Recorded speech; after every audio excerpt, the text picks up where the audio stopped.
All right, in today's video, I'm going to show you how to use Gemini to filter your search terms to get negative keywords to add to your campaign level.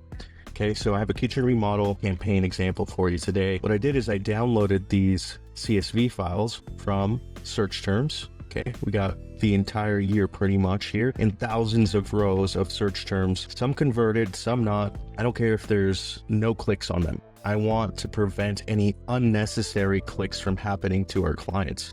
So that's why I'm going to show you how to use Gemini here. I also went to the negative keywords tab under keywords dashboard, where I downloaded this CSV as well.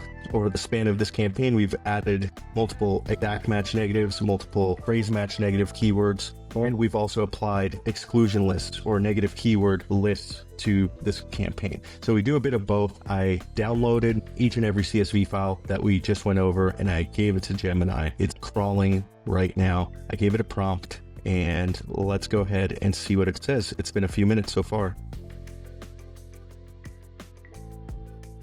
All right, so here's the results. I did a negative keyword analysis, how I prompted it, which is I wanted a column for negative phrase match keywords and then the associated search term in the second column, and in the third column, the reason why this was added or not added, right? So it gives me those keywords. This is what it says. I have generated a CSV file containing all 258 recommended negative keywords, including the associated search terms. Okay.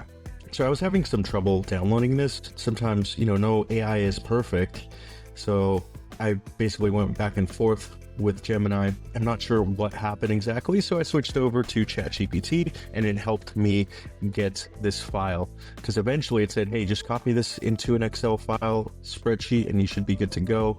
That's not exactly how it worked. So I went over to ChatGPT and copied this. Hopefully you won't have to do that and your Gemini doesn't act up like mine did, but just in case.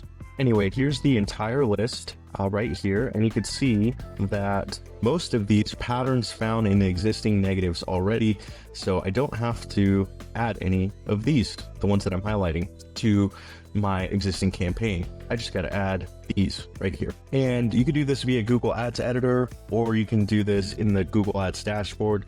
Probably going to do it in the Google Ads dashboard. You should already know how to do this, but if you don't, do make sure to check out our Google Ads training. It's in our school community.